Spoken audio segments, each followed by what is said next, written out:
You are listening to the On Purpose Podcast, your guide to living a more purposeful life.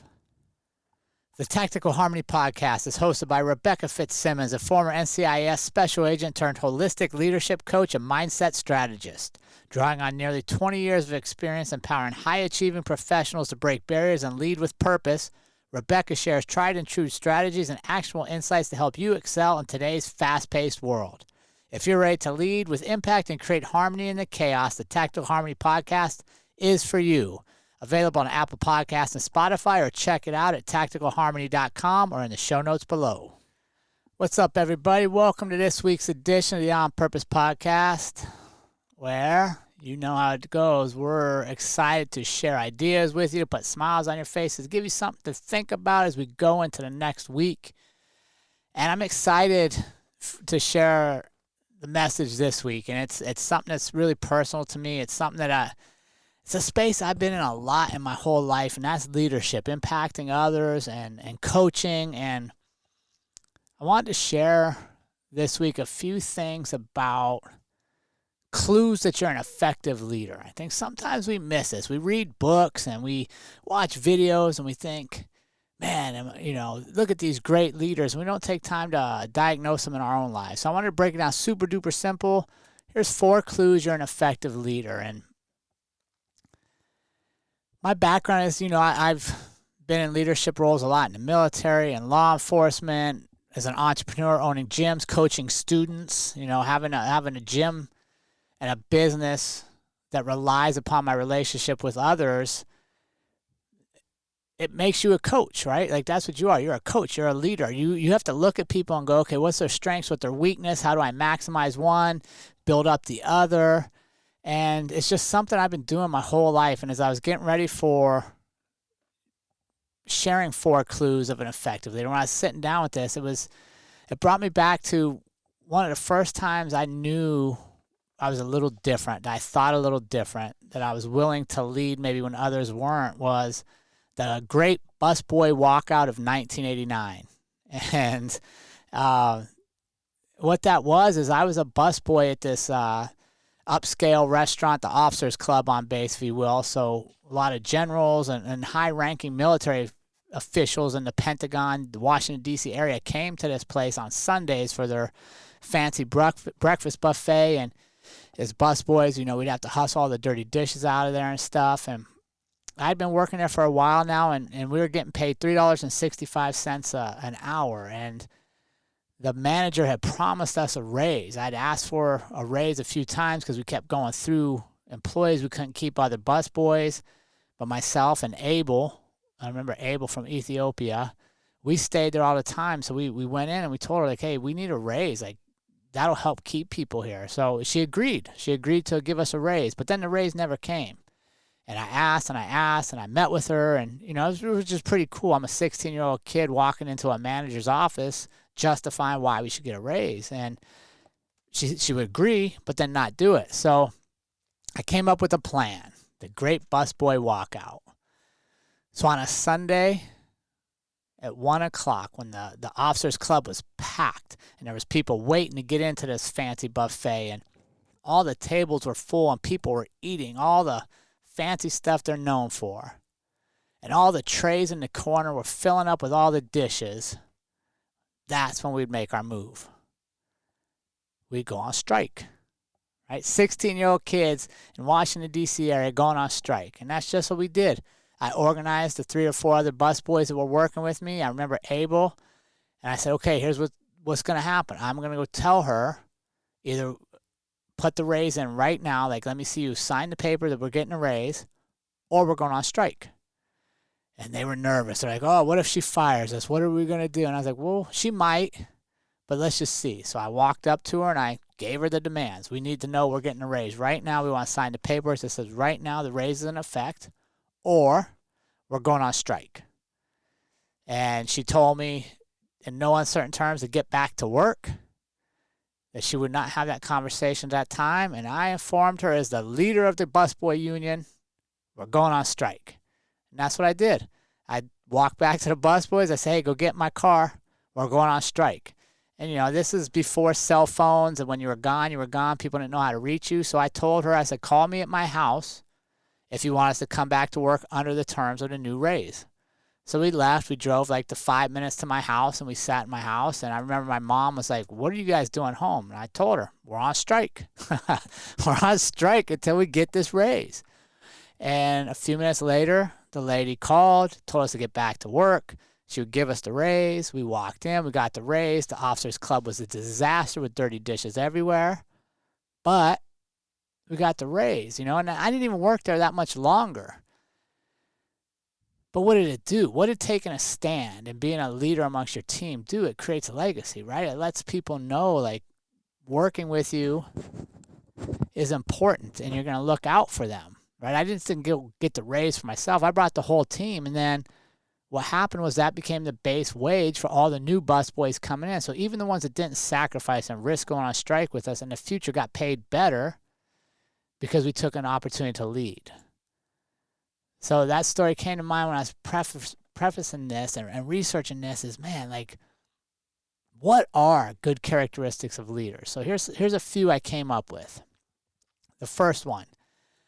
An excellent leader will address their team in terms of we and us, not I, not you, not them, or my team, right? The simple use of inclusionary language builds trust. You go around and you talk to any business, any team, anybody that's working and relying on others for the outcome of their success. Trust is essential. If you don't have trust, you're not going to reach the goals you want. One of the greatest ways to build trust is to use language that lets people know you're in it with them. That I'm not looking down upon them. I'm not separate. I'm not greater than. It's we. It's team. It's us. You take a second one, another one for this is an excellent leader takes responsibility for negative results and gives credit for the positive. A great leader is always responsible for any less than desired outcome. A team didn't meet its goals. Production lagging behind. Off schedule. Individuals having performance issues, not meeting demands. Guess what? As a leader, you're responsible for that, and you had input into that. So before I go out and I want to discipline somebody else, before I want to give somebody else feedback on how they have to improve, the first thing an excellent leader is going to do is go, okay, here's the metric. Here's what I'm looking at.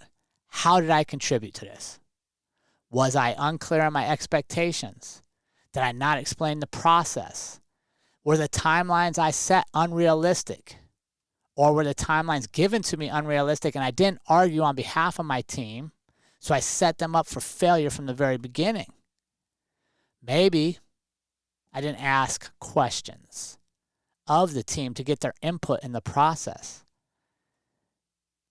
Maybe I didn't listen to people that know more than me, that may be more invested in than me. Maybe I didn't check my ego to where I didn't have to have all the answers, but that I could ask the right question and get the answers from the experts who are actually doing the job. You see, anytime something comes up short, you are responsible. And the best thing an excellent leader can do is own their part of it. Hey, team, it's my fault we came up short. I didn't explain this clearly. Team, it's my fault we didn't reach this because I didn't clearly explain something to you. It's always your fault. Right? And who doesn't want to work for somebody that's always looking for how they are responsible? And you know what that does? That trickles down to now your team looks for how they are individually responsible. So instead of creating a culture where we're blaming each other, and it's not my fault, it's not my fault, it's not my fault. No, it's all of our faults. It's my fault as the leader. I clearly didn't do something right. And then your line level folks go, wait a second. No, it's my fault, boss. I didn't understand this. I should have asked a question, right? Now we have a culture of accountability because it started with you versus a culture of blame and deflect and shuffle around things. Now we're trusting each other because we have an inclusionary language. We're trusting each other because we know if something goes bad, the boss is ultimately responsible for it, and he or she's going to take responsibility for it. On the flip side, things go great. Guess what? You didn't do it. Pass that down to the team. Pass the recognition down to the people that did the job. Tell them specifically what you appreciate that they did. Tell them, congratulations, I saw you do this. That's fantastic. You helped us reach our goal. Right? We don't need to own the credit. The credit belongs to the team. The team wants to know, hey, when things go good, we get recognized for good, just like sometimes we get recognized when things aren't going good. In such a negative society where it's easy to be critical and look for all the things that are bad and wrong, sometimes an excellent leader has to take a break and go, wait a second, deep breath, let me reframe this. I'm going to go out today and look for the good in my people. What are the people around me doing good? Right? And the first thing I say is, oh, you just said my people. Oh, as a boss, you got to check that, right? Why are they your people? No, you're their supervisor. It's the team. So I check myself there and say, okay, let me get straight. I'm going to go out and look at the team and recognize the greatness I'm seeing out there. Right? So we got inclusionary language. We got leaders that take responsibility for shortcomings and praise and deflect the recognition to the team. Here's another trait of excellent leadership. You call a meeting and you speak last. Right? You give the team the problem, and then you let them go around the room and give inputs based on their experience, based on their expertise, based on why you have them in that position. If you've hired everybody on this team to just sit and listen to your opinions, you don't need the whole team. And you definitely didn't need to do that meeting. You could have just sent an email. They could have read all your opinions. Right? So when you call a meeting, give the team a problem and then listen as they solve it. Create a safe space where there can be dissenting opinions amongst team because you need all their opinions. And somewhere within the disagreement is probably the best, most well-rounded solution to meet the needs of the organization. Meetings where no one speaks or everyone agrees with you is not a sign of a high-functioning team. I would argue the opposite. If I have a meeting with people that are getting paid good money to be leaders, and they are just sitting there silently to endure getting through it as fast as possible and as painlessly as possible, we are dysfunctional. We are dysfunctional. If I'm surrounded by people that always agree with me, guess what? I don't need all of them. They already agree with me. Nobody grows in agreement. We grow when I get to understand your nuanced perspective because I don't have your skill set. I get to grow when I hear your opinion from all your experience that I didn't have. Right? So we have inclusionary language. We take responsibility for the negative or the shortcoming. We praise, we deflect the praise and the recognition. We speak last at our meetings. We listen more than we talk. We create a safe space so that dissenting opinions can be heard, so that we come up with the best and most well-rounded solutions. And then how about this one? An excellent leader can end up working for or alongside of, at the same level, one of their former subordinates. Think about that for a minute. You could end up working for somebody you used to supervise. How's that successful? Won't your ego take a hit? I used to be in charge of you, now you're in charge of me. Not only an ego that's not in check would take a hit, the others would go, wait a second, that is fantastic. If I am living up to the standard, the old slogan that says a good leader doesn't create followers, they create more leaders, right? I want people that have been led and supervised by me to out-achieve me at some point in their careers. As your career winds down and theirs is ramping up, they should be moving past you because you've given them a foundation for success. You didn't hold back and try to keep them down for your ego. You trained, you coached, you empowered them to become better than you. You see, your leadership ceiling should be the floor for those coming up behind you. As good as I've gotten should be the least good you will be, because I'm going to give it to you and boost you from there. When you are leading, you are creating the future of whatever organization, whether it's your family, a business, a company you work for, or a business you jump out on your own and create. You are creating the future.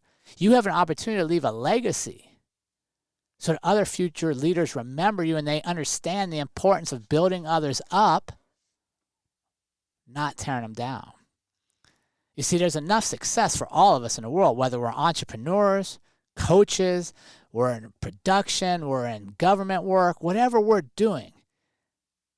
There's not a finite amount of success in the world, and we have to get our peace and hold our peace away from everybody else. No, success is abundant. And it's a lot more fun to achieve when we do it with others, when we're uplifting others, when we're bringing others along with us, versus trying to be successful by holding others down. You see, a good leader is part of a team. They own their mistakes. They recognize the good. They want to hear dissenting opinions. I want to know what you really think. I'm going to speak last. I'm going to listen more than I speak. And this doesn't just apply to business. It doesn't just apply to where you work. What if we take these characteristics and we apply them to our family? What if we intentionally look for the good our kids have done today instead of pointing out the things they came up short with? What if we ask the opinions of others around us? What if in our friendships, we don't just surround ourselves with friends that agree with us and dismiss everybody that maybe has a different political view or voted differently or feels this or that on a certain topic, but we're actually inclusionary and we go, hey, tell me more. Why do you think this? What if we apply these principles to our life? See, leadership is in all aspects. Anytime you have the ability to influence another human being, you can lead them. And you can lead yourself. So I hope you enjoyed this week's episode. And 4 clues of an effective leader. And challenge yourself. Look at yourself. Go, hey, wait, am I doing this? Am I doing that? And if you're not, let's fix it. And if you enjoyed this episode, please do us a favor. Help us reach more people around the world by liking, subscribing, sharing on the podcast platforms. Join us on YouTube, on Instagram, on LinkedIn. It just takes a minute of your time to click like or subscribe, and it means a world of difference to us and our communities. We continue to pursue our mission of being one of the most impactful podcasts in the world. Have a great week, everybody. And remember, team, life is far too short to live any other way than on purpose. We will see you all again next week.